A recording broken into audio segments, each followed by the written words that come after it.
El deseo. Para la mayoría de nosotros, el deseo es todo un problema, el deseo de propiedad, de posición, de poder, de comodidad, de inmortalidad, de continuidad, el deseo de ser amado, de poseer algo permanente, satisfactorio, duradero, algo que esté más allá del tiempo. Ahora bien, ¿qué es el deseo? ¿Qué es esta cosa que nos impulsa, que nos compele? No quiero decir que debiéramos estar satisfechos con lo que tenemos o con lo que somos, lo cual es simplemente lo opuesto de lo que queremos. Estamos tratando de ver qué es el deseo, y si podemos examinarlo a modo de prueba, sin una idea fija, creo que causaremos una transformación que no es una mera sustitución de un objeto de deseo por otro objeto de deseo. Esto último, empero, es generalmente lo que entendemos por cambio, no es así. Estando insatisfechos con determinado objeto del deseo, le hallamos un sustituto. Sin cesar nos movemos de un objeto del deseo a otro que consideramos superior, más noble, más refinado, pero, por refinado que sea, el deseo es siempre deseo, y en este movimiento del deseo hay lucha interminable, el conflicto de los opuestos. No es, pues, importante averiguar qué es el deseo y si él puede ser transformado. ¿Qué es el deseo? No es el símbolo y su sensación. El deseo es la sensación conjuntamente con el propósito de su logro. ¿Existe el deseo sin un símbolo, y su sensación? No, evidentemente. El símbolo podrá ser un cuadro, una persona, una palabra, un nombre, una imagen, una idea que me brinda una sensación, que me hace sentir que me gusta o me disgusta. Si la sensación es agradable, yo deseo lograr, poseer, aferrar su símbolo y continuar con ese placer. De vez en cuando, de acuerdo con mis inclinaciones e intensidades, cambio el cuadro, la imagen, el objeto.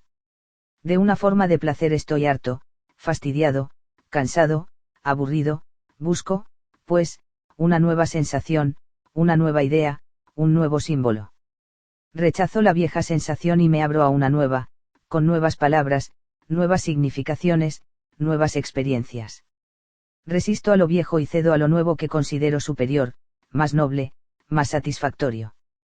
Así, en el deseo hay resistencia y rendición, lo cual involucra tentación, y, por supuesto, en el ceder a determinado símbolo de deseo hay siempre temor a la frustración. Si observo todo el proceso del deseo en mí mismo, veo que siempre hay un objeto hacia el cual mi mente se dirige en busca de más sensación, y que en este proceso hay involucrada resistencia, tentación y disciplina. Hay percepción, sensación, contacto y deseo, y la mente se convierte en el instrumento mecánico de este proceso, en el cual los símbolos, las palabras, los objetos, son el centro en torno del cual todo deseo, todos los empeños, todas las ambiciones se erigen, y ese centro es el yo. Y es que yo puedo disolver ese centro del deseo, no un deseo ni un apetito o ansia en particular, sino la estructura íntegra del deseo, del anhelo, de la esperanza, en la que siempre existe el temor a la frustración. Cuanto más me veo frustrado, mayor fuerza doy al yo. Mientras haya esperanza, anhelo, existe siempre el trasfondo del temor, el cual, una vez más, refuerza aquel centro. Y la revolución solo es posible en aquel centro, no en la superficie, lo cual es mero proceso de distracción, un cambio superficial que conduce a una acción dañina. Cuando me doy cuenta, pues, de toda esta estructura del deseo, veo cómo mi mente ha llegado a ser un centro muerto, un proceso mecánico de memoria. Habiéndome cansado de un deseo, automáticamente quiero satisfacerme en otro.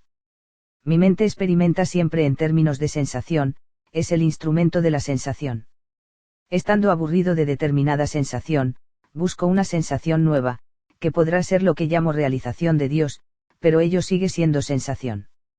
Ya me tiene harto este mundo y sus afanes, y deseo la paz, una paz que sea eterna, de suerte que medito, domino mi mente y la disciplino a fin de experimentar esa paz. La experiencia de esa paz sigue siendo sensación. Mi mente, pues, es el instrumento mecánico de la sensación, de la memoria, un centro muerto desde el cual yo actúo y pienso. Los objetos que persigo son las proyecciones de la mente como símbolos de los cuales ella deriva sensaciones. La palabra Dios, la palabra amor, la palabra comunismo, la palabra democracia, la palabra nacionalismo, todo esto son símbolos que despiertan sensaciones en la mente, y por lo tanto la mente se apega a ellos. Como vosotros y yo sabemos, toda sensación termina, y así pasamos de una sensación a otra, y cada sensación fortalece el hábito de buscar más sensación. De tal suerte la mente llega a ser mero instrumento de sensación y memoria, y en ese proceso estamos atrapados. Mientras la mente busque más experiencia, solo puede pensar en términos de sensación, y a toda vivencia que sea espontánea, creativa, vital, sorprendentemente nueva, ella la reduce enseguida a sensación, y persigue esa sensación, que entonces se vuelve recuerdo. La vivencia, por lo tanto, está muerta, y la mente llega a ser como las aguas estancadas del pasado. Por poco que hayamos examinado esto profundamente, estamos familiarizados con este proceso, y parecemos incapaces de ir más allá. Y nosotros queremos ir más allá, porque estamos cansados de esta interminable rutina, de esta mecánica búsqueda de sensación.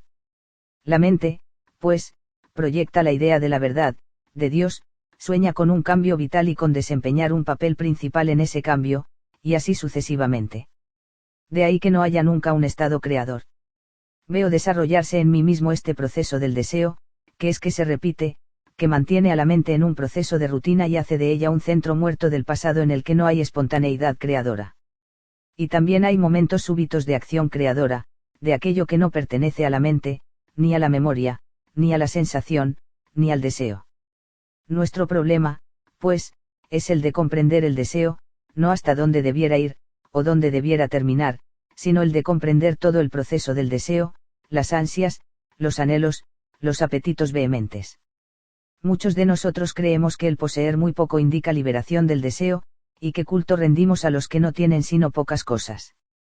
Un taparrabo, una túnica, simbolizan nuestro deseo de estar libres del deseo, pero esa, nuevamente, es una reacción muy superficial. ¿Por qué empezar en el nivel superficial de abandonar las posesiones materiales cuando vuestra mente está mutilada por innumerables anhelos, innumerables deseos, creencias, luchas? Es ahí, por cierto, donde la revolución debe producirse, no en lo que respecta a cuánto poseéis o qué ropa usáis, o cuántas veces coméis. Pero esas cosas signan porque nuestra mente es muy superficial. De suerte que vuestro problema y el mío consiste en ver si la mente puede alguna vez estar libre del deseo, de la sensación. La creación, por cierto, nada tiene que ver con la sensación, la realidad, Dios o lo que fuere, no es un estado que pueda experimentarse como sensación. Cuando tenéis una vivencia, ¿qué acontece? Ella os ha dado cierta sensación, un sentimiento de júbilo o de depresión. Naturalmente, tratáis de evitar, de hacer a un lado el estado de depresión, pero si es una alegría, un sentimiento de júbilo, lo perseguís. Vuestra vivencia ha producido una sensación de placer, y deseáis más, y ese más refuerza el centro muerto de la mente, que siempre ansía más experiencia. De ahí que la mente no pueda experimentar nada nuevo, que sea incapaz de vivenciar nada nuevo, porque su enfoque es siempre a través de la memoria, a través del reconocimiento, y aquello que es reconocido por medio de la memoria no es verdad, no es creación, no es realidad. Una mente así no puede tener la vivencia de la realidad, solo puede experimentar sensaciones, y la acción creadora no es sensación, es algo eternamente nuevo de instante en instante.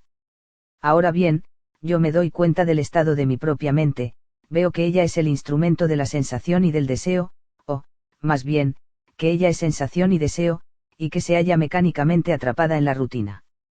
Una mente así es incapaz de recibir alguna vez o de sentir cabalmente lo nuevo, pues resulta obvio que lo nuevo debe ser algo que está más allá de la sensación, la cual es siempre lo viejo. De suerte que este proceso mecánico con sus sensaciones tiene que terminar, ¿no es así? El querer más, el perseguir símbolos, palabras, imágenes con sus sensaciones, todo eso tiene que acabar.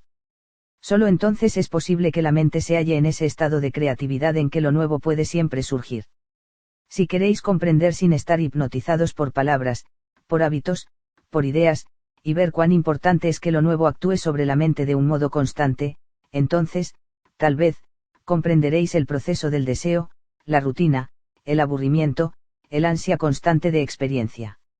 Entonces, creo, empezaréis a ver que el deseo tiene muy poca significación en la vida para un hombre que busca realmente. Es obvio que hay ciertas necesidades físicas, alimento, vestido, albergue, y todo lo demás. Pero ellas nunca se convierten para él en apetitos psicológicos, en cosas sobre las cuales la mente se erige como centro de deseo. Más allá de las necesidades físicas, cualquier forma de deseo de grandeza, de verdad, de virtud llega a ser un proceso psicológico por el cual la mente elabora la idea del yo y se fortalece en el centro.